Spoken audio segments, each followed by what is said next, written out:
Today we're going to be turning Scarlett Johansson into a doorknob. This is the best doorknob I've made to date, and I'm so excited to show you how I did it. This is a real black widow, and yes, it is already dead. Unlike many entomologists, I don't actually pin through the body, I just pin around it so it can dry into place for me to preserve it in resin. The goal is to prevent the legs from shriveling up as it dries and for the body to look as natural as possible. You may notice that I angled the abdomen up because as it shrinks, it will look more natural once it dries out. Now, after 4 weeks, this is what the spider looks like. Now that it's dried out, it is at its most brittle state, and any wrong move can break one of its legs off, which I've actually done many times with different spiders in the past. However, this is a necessary part of the process so that I can move the spider to the resin mold. Once I was done unpinning, I actually decided to paint the spider with a black acrylic paint, which I forgot to film. Now we're going to prep the resin for the first half of the sphere. This is the best resin I've ever used for this depth of project that I'm doing. It's in my Amazon storefront, but I'll also try to add it to the description of this video if you'd like to get some. I just measured 2 parts of bottle A with 1 part of bottle B, and then we'll just need to mix them. You'll want to pour them both into a separate cup simultaneously so that they mix very evenly. I do scrape out the residual resin out of each cup at this point, but once they're mixed, you don't want to do this. When you stir resin, you want to avoid mixing in bubbles or creating air bubbles as much as possible. I have this video sped up, but you do want to mix very, very slowly, and then this silicone stirrer is also reusable and helps prevent air bubbles as well. Then I use this vacuum chamber in order to suck up some of the bubbles out of the resin, and you'll see in this time lapse how that works. You can also use a pressure pot for the same purpose. They do work differently. Pressure pots will actually squash the air bubbles so that they're not visible to the human eye, while vacuum chambers actually removes the air bubbles. Then I use a heat gun just to pop all of the surface air bubbles. And although it might seem obvious that this spider fits in this mold, I always test the size. Now I fill the half sphere up almost all the way and wait 24 hours before adding the spider to the mold. I then basically glue on the spider with a UV resin to the previously poured resin, otherwise the spider would just float when I do the next pour. I use UV resin instead of regular resin because it takes 60 seconds for UV resin to cure, whereas normal resin takes 24 hours. After it's done curing, I do the flip test, which I've never had it fail to date, but I am worried that one day it will. Now that the spider is secured, I'm going to pop on that second half of the sphere and use a glue gun to glue the sides together. This prevents any resin from leaking, which I have had happen many times.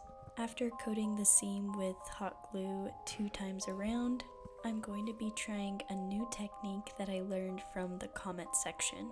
As resin cures, it shrinks, and so I've ended up having to do 3 pours every single time instead of 2. So I had a suggestion to use a straw and hot glue it to the top of the mold so I can pour in extra resin. I didn't have a straw, but I do have these pipettes, so I decided to cut off both sides of the pipette and hot glue that on. After the hot glue was dry, I slowly added resin, 1 pour at a time, until all of the air bubbles came to the top and I could add more. It did take me probably an extra 10 to 15 minutes, but it saves me a whole 24 to 48 hours.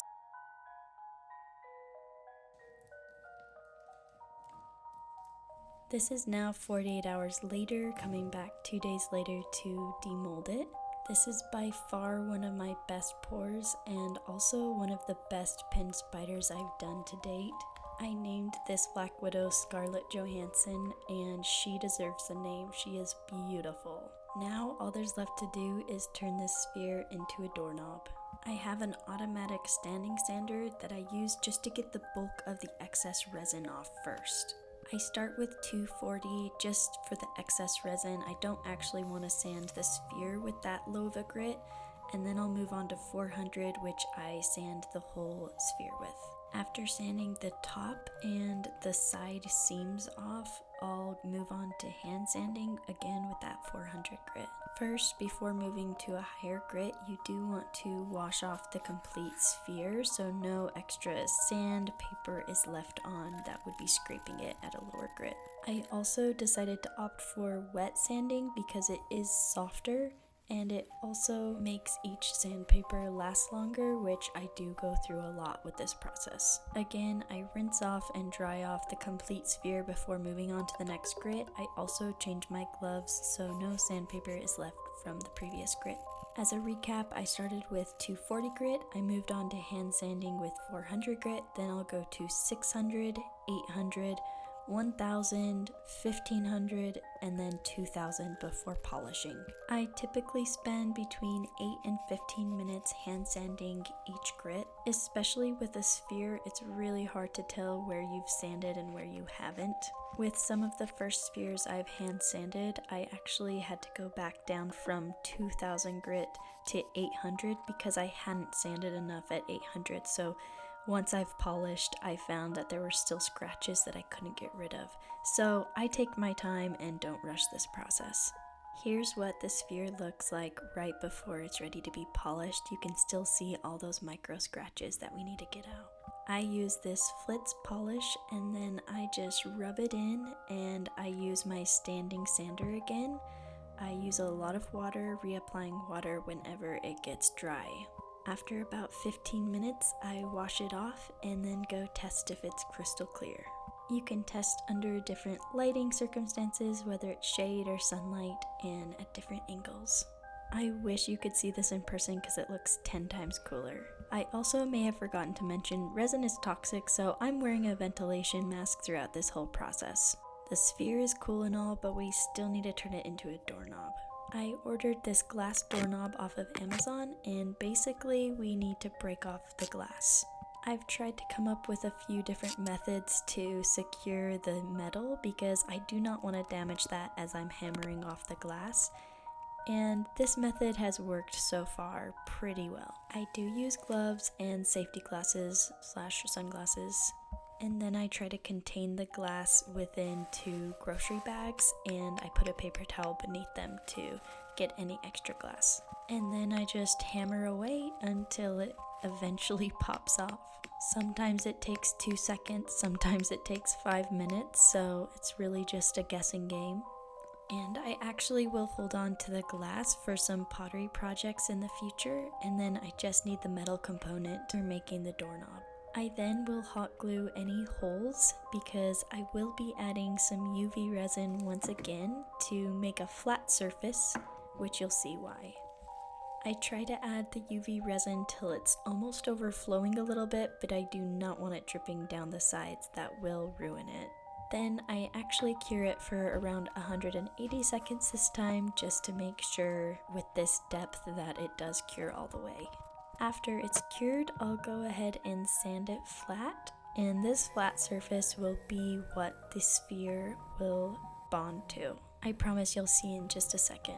After that piece is sanded flat, it's the scariest part, which is sanding the actual sphere. I try to do a general mapping of where I want the angle of the spider to face as a doorknob, and then as I sand, I'll compare it to the actual hardware just to see the angle and make sure I'm doing it correctly. And we'll just keep sanding till they fit together really snug. And I think I just about have it. Next, I've learned that I need to put the hardware back on the door and then draw markings where I need to glue them together.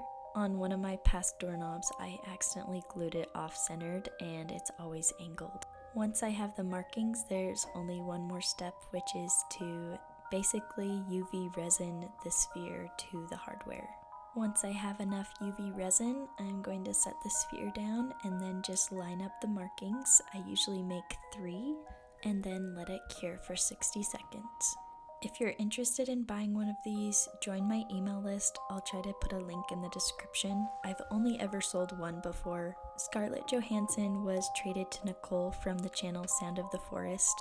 And again, this doorknob is my favorite doorknob to date. I think it turned out so beautiful. If you enjoyed watching me make a spider doorknob, please hit like and subscribe. Thanks.